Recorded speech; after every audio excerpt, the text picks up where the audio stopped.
പ്രവാസ ലോകത്തെ വാർത്തകളും വിശേഷങ്ങളും അതുപോലെ മാറി മാറി വരുന്ന നിയമങ്ങളും നേരത്തെ അറിയാൻ ഈ ചാനൽ സബ്സ്ക്രൈബ് ചെയ്യൂ. അടുത്തുള്ള ബെല്ലൈക്കൺ എനേബിൾ ചെയ്യാൻ മറക്കേണ്ട. നമസ്കാരം. ഒമാൻ വാർത്തകളിലേക്ക് സ്വാഗതം. ഇന്ന് ഏപ്രിൽ 27. പ്രധാന വാർത്തകൾ. UAE സന്ദർശനത്തിനിടെ കഴിഞ്ഞ 5 വർഷത്തിനിടയിൽ ഒമാനി പൗരന്മാർക്ക് മേൽ ചുമത്തിയ എല്ലാ ഗതാഗത നിയമലംഘനങ്ങളും ഒഴിവാക്കാൻ തീരുമാനിച്ചു. 2018 മുതൽ 2023 വരെയുള്ള കാലയളവിലെ നിയമലംഘനങ്ങൾക്ക് ചുമത്തിയിരിക്കുന്ന പിഴകളാണ് ഒഴിവാക്കി നൽകുക. ഇതിനുള്ള നടപടികൾ UAEയിലെ വിവിധ പോലീസ് വകുപ്പുകൾ ആരംഭിച്ചു കഴിഞ്ഞു. ഒമാനും UAEയും തമ്മിൽ നിലനിൽക്കുന്ന മികച്ച ബന്ധങ്ങളുടെ തുടർച്ചയാണ് പൗരന്മാർക്ക് മേലുള്ള ഗതാഗത പിഴകൾ ഒഴിവാക്കി നൽകിയിരിക്കുന്നത്.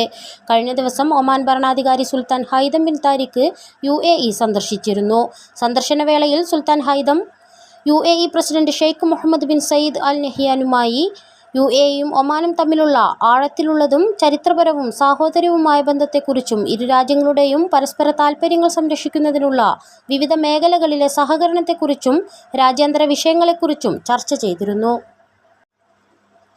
ധോഫാർ ഗവർണറേറ്റിൽ narcotics and psychotropic substances general administration special task force വിഭാഗവുമായി സഹകരിച്ച് നടത്തിയ പരിശോധനയിൽ 800-ലധികം മയക്കുമരുന്ന് ഗുളികകൾ പിടികൂടി.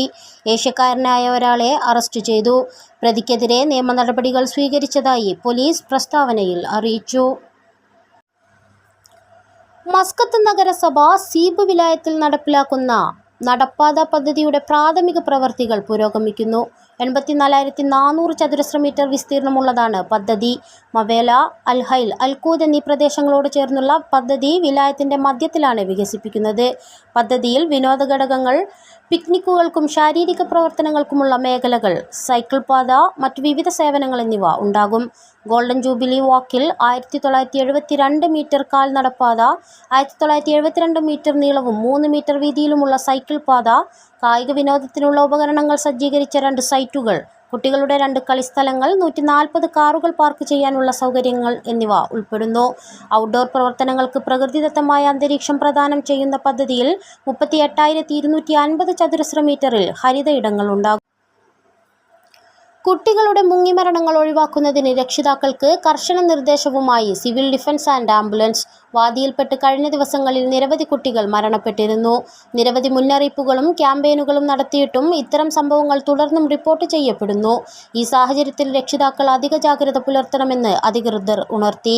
അടുത്തിടെ ഒമാനിലുണ്ടായ കനത്ത മഴയിലും വെള്ളപ്പൊക്കത്തിലും പെട്ട് 11 കുട്ടികൾ മരണപ്പെട്ടിരുന്നു. ഇത്തരം സംഭവങ്ങൾ ആവർത്തിക്കാതിരിക്കാനാണ് സിവിൽ ഡിഫൻസ് മുന്നറിയിപ്പ് നൽകുന്നത്. നീന്താൻ കഴിയാത്ത കുട്ടികളെ പൂളുകളിൽ നിന്നും മറ്റും മാറ്റി നിർത്തണം. ഇവരെ തനിച്ചാക്കാതിരിക്കാൻ ശ്രദ്ധിക്കണമെന്നും അധികൃതർ അറിയിച്ചു. ഫാം ഹൗസുകളിൽ വെച്ചുൾപ്പെടെ കുട്ടികൾ വെള്ളത്തിൽ മുങ്ങുന്ന സംഭവങ്ങൾ നേരത്തെ റിപ്പോർട്ട് ചെയ്തിരുന്നു. നീന്തൽക്കുളങ്ങൾ, അരുവികൾ, വെള്ളക്കെട്ടുകൾ, വാദികൾ തുടങ്ങിയ സ്ഥലങ്ങളിൽ രക്ഷിതാക്കൾ അധിക ജാഗ്രത പാലിക്കണം. കുളം കമ്പിവേലി കെട്ടി സംരക്ഷിച്ചതാണെങ്കിലും കുട്ടികൾ അതിനിടയിലൂടെ നുഴഞ്ഞു പോകാനുള്ള സാധ്യതയും കൂടുതലാണ്. ഇത്തരം സംഭവങ്ങൾ തടയുന്നതിന് കുളത്തിനു ചുറ്റും ചുരുങ്ങിയത് 1 മീറ്റർ ഉയരത്തിലുള്ള തടസ്സമെങ്കിലും സൃഷ്ടിക്കണം. മുന്നറിയിപ്പുകൾ അവഗണിക്കുന്നതാണ് മുങ്ങിമരണം വർദ്ധിക്കുന്നതിന് കാരണം. മസ്കത്ത് ഗവർണറേറ്റിലെ ബൗഷർ വിലായത്തിൽ ഷാത്തി അൽ ഖുറം ബീച്ചിൽ 8 പ്രവാസികൾ കടലിൽ വീണു. ഒരാൾ മരണപ്പെട്ടതായും മറ്റ് 7 പേരെ രക്ഷപ്പെടുത്തിയതായും സിവിൽ ഡിഫൻസ് ആൻഡ് ആംബുലൻസ് വിഭാഗം അറിയിച്ചു. 7 പേരുടെയും നില ഗുരുതരമാണ്. ഇവരെ ആശുപത്രികളിലേക്ക് മാറ്റി. അപകടത്തിൽപ്പെട്ടവർ ഏഷ്യൻ രാജ്യക്കാരാണ്. എന്നാൽ ഇവരെക്കുറിച്ച് കൂടുതൽ വിവരങ്ങൾ അധികൃതർ പുറത്തുവിട്ടിട്ടില്ല. മുസന്തം ഗവർണറേറ്റിലെ ഖസബ് സിപ്പ് ലൈനിൽ ആസ്വദിക്കാനെത്തുന്നവരുടെ എണ്ണം വർദ്ധിച്ചു. സാഹസിക വിനോദത്തെ ഇഷ്ടപ്പെടുന്നവരുടെ ഇഷ്ട സ്പോട്ടായി മാറിയിരിക്കുകയാണ് സിപ്പ് ലൈൻ. മലയാളികൾ ഉൾപ്പെടെ നിരവധി പ്രവാസികളാണ് വാരാന്ത്യങ്ങളിൽ ഉൾപ്പെടെ ഇവിടെ എത്തുന്നത്. എല്ലാ ദിവസവും രാവിലെ 9 മുതൽ വൈകിട്ട് 4 മണി വരെയാണ് സിപ്പ് ലൈൻ പ്രവർത്തിക്കുന്നത്. ഒമാൻ അഡ്വഞ്ചർ സെന്ററിന്റെ ആഭിമുഖ്യത്തിൽ ഒരുക്കിയ പദ്ധതി ലോകത്തിലെ ഏറ്റവും നീളമേറിയ സിപ്പ് ലൈനാണ്. ജബൽ ഫിറ്റിൽ നിന്ന് ആരംഭിച്ച് ഖോർഗാദിയുടെയും മോക്കി പ്രദേശത്തിന്റെയും മനോഹരമായ ഭൂപ്രകൃതിയിലൂടെ കടന്നുപോകുന്ന സിപ്പ് ലൈനിന്റെ ആകെ നീളം 1800 മീറ്ററാണ്. ഒമാൻ പൈതൃക വിനോദസഞ്ചാര മന്ത്രാലയത്തിന്റെ നേതൃത്വത്തിൽ ഒമ്രാൻ ഗ്രൂപ്പ് ഒരുക്കിയ സിപ്പ് ലൈൻ അത്താന ഖസബ് ഹോട്ടലുമായാണ് ലാൻഡിംഗ് പോയിന്റ് ബന്ധിപ്പിച്ചിരിക്കുന്നത്. ഇവിടെ സന്ദർശക കേന്ദ്രം ഒരുക്കിയിട്ടുണ്ട്. ഒമാനിലെ ബ്ലഡ് ബാങ്കിൽ പ്ലേറ്റ്ലെറ്റുകൾ ദാനം ചെയ്യണമെന്ന് അധികൃതർ ആവശ്യപ്പെട്ടു. നിലവിൽ പ്രതിദിനം വലിയ തോതിൽ പ്ലേറ്റ്ലെറ്റ് ദാതാക്കളെ ആവശ്യമുണ്ട്. പ്ലേറ്റ്ലെറ്റുകൾ ആവശ്യമായ നിരവധി മെഡിക്കൽ അവസ്ഥകളുള്ളതിനാൽ എല്ലാവരും ദാനം ചെയ്യാൻ തയ്യാറാകണമെന്ന് അധികൃതർ ആവശ്യപ്പെട്ടു. അതേസമയം രാജ്യത്ത് രക്തദാനത്തിന്റെ ആവശ്യകതയും രക്തദാതാക്കളുടെ എണ്ണവും വർദ്ധിച്ചു വരികയാണ്. പ്രതിവർഷം 10 മുതൽ 15% വരെ രക്തത്തിന്റെ ആവശ്യകത വർദ്ധിക്കുകയാണ്. രാജ്യത്തെ ആരോഗ്യ സ്ഥാപനങ്ങൾക്ക് സുരക്ഷിതമായി രക്തവിതരണം ഉറപ്പുവരുത്തുകയാണ് സെൻട്രൽ ബ്ലഡ് ബാങ്ക്. രക്തദാതാക്കളെ തിരഞ്ഞെടുക്കുന്നതും കൃത്യമായ മാനദണ്ഡങ്ങളോടെയാണ്. വ്യാജ ഉൽപ്പന്നങ്ങൾക്കെതിരെ ഉപഭോക്താക്കളിൽ ബോധവൽക്കരണവുമായി അധികൃതർ. തങ്ങൾ വാങ്ങുന്ന ഉൽപ്പന്നങ്ങളുടെ പാക്കറ്റിൽ യഥാർത്ഥ ലോഗോ ആണ് ഉള്ളതെന്ന് ഉറപ്പാക്കലാണ് വ്യാജ ഉൽപ്പന്നങ്ങളെ മറികടക്കാനുള്ള പ്രഥമ പ്രതിരോധമെന്ന് അധികൃതർ പറയുന്നു.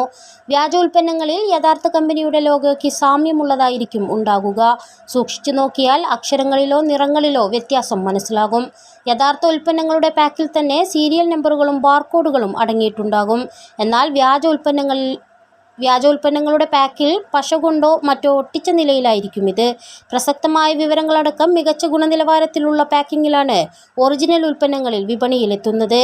വേണ്ടത്ര വിവരങ്ങളോ ഗുണനിലവാരമോ ഇല്ലാത്ത കവറിലായിരിക്കും വ്യാജ ഉൽപ്പന്നങ്ങളെന്നും അധികൃതർ ഉണർത്തി. പ്രൈസ് ടാഗുകളും വ്യാജ ഉൽപ്പന്നങ്ങൾ തിരിച്ചറിയാൻ സഹായിക്കുന്നതാണ്. വോട്ട് രേഖപ്പെടുത്താൻ നാടുപിടിച്ച പ്രവാസികൾക്കിത് പുത്തൻ അനുഭവം. ആവേശപൂർവ്വം വോട്ട് രേഖപ്പെടുത്തി ചൂണ്ടുവിരൽ മഷിയടയാളം സാമൂഹിക മാധ്യമങ്ങളിൽ പങ്കുവെച്ച് സന്തോഷം പങ്കിടുകയാണ് പ്രവാസികൾ. ഈ തെരഞ്ഞെടുപ്പ് വേളയിൽ നാട്ടിലേക്ക് പറന്നവർ ഏറെയാണ്. അതിൽ കന്നി വോട്ടുകാരും നിരവധിയാണ്. 30-35 വർഷമായി ഗൾഫിൽ ജോലി ചെയ്യുന്നവരിൽ പലർക്കും ഇത് ആദ്യ വോട്ടനുഭവം തന്നെയാണ്. ഈ തിരഞ്ഞെടുപ്പ് കാലയളവിൽ നാട്ടിലേക്ക് പറന്നവരിലേറെയും രാഷ്ട്രീയ വിശ്വാസം കൊണ്ടും കൗതുകം കൊണ്ടും ഒരിക്കലെങ്കിലും വോട്ട് രേഖപ്പെടുത്തണമെന്ന ആഗ്രഹം കൊണ്ടും നാട്ടിലെത്തിയവരുണ്ട്. പെരുന്നാൾ വിഷു അവധി നീട്ടി തെരഞ്ഞെടുപ്പ് ദിവസം വരെ കാത്തിരുന്നവരും 2-3 ദിവസത്തെ അവധിക്ക് വോട്ടിടാൻ വേണ്ടി മാത്രം നാട്ടിൽ പോയവരും ഏറെയാണ്. അവർക്കിത് സന്തോഷ നിമിഷമാണ്. പാലക്കാട് സ്വദേശിയായ പ്രവാസി 30 വർഷത്തിൽ ആദ്യമായാണ് ഇത്തവണ വോട്ട് രേഖപ്പെടുത്തിയത്. അത് നല്ലൊരനുഭവമായി എടുത്തു പറയുന്നു. പക്ഷേ കഴിഞ്ഞുപോയ 3 മുഖ്യ തെരഞ്ഞെടുപ്പിലും ഒരു പഞ്ചായത്ത് തെരഞ്ഞെടുപ്പിലും ഇദ്ദേഹത്തിൻ്റെ വോട്ട് അപരന്മാർ ആരോ രേഖപ്പെടുത്തിയിട്ടുണ്ട് എന്നും രഹസ്യം പോലെ പങ്കുവയ്ക്കുന്നു. പ്രവാസികളിൽ രാഷ്ട്രീയം തലയ്ക്ക് പിടിച്ചവരും പ്രവാസി ജീവിതത്തിൽ വ്യക്തമായി സംഘടനാ പ്രവർത്തനം നടത്തുന്നവരുമായവർക്ക് ഇതൊരു പോരാട്ടമാണ്. നമ്മുടെ കക്ഷിയുടെ സ്ഥാനാർത്ഥികളെ വിജയിപ്പിക്കേണ്ടത് ആവശ്യമാണെന്നുള്ള ചിന്തയിലാണ് പലരും നാട്ടിലേക്ക് വിമാനം പിടിച്ചത്. കടൽ വഴി രാജ്യത്തേക്ക് അനധികൃതമായി പ്രവേശിക്കാൻ ശ്രമിച്ച ഏഷ്യൻ രാജ്യക്കാരായ വിദേശികളെ അറസ്റ്റ് ചെയ്തു. നിയമ നടപടികൾ സ്വീകരിക്കുകയും ചെയ്തു. ഇതോടുകൂടി ഇന്നത്തെ വാർത്തകൾ ഇവിടെ പൂർണ്ണമാവുന്നു. കൂടുതൽ ഒമാൻ വാർത്തകളും വിശേഷങ്ങളുമായി നാളെ വീണ്ടും കാണാം. നമസ്കാരം.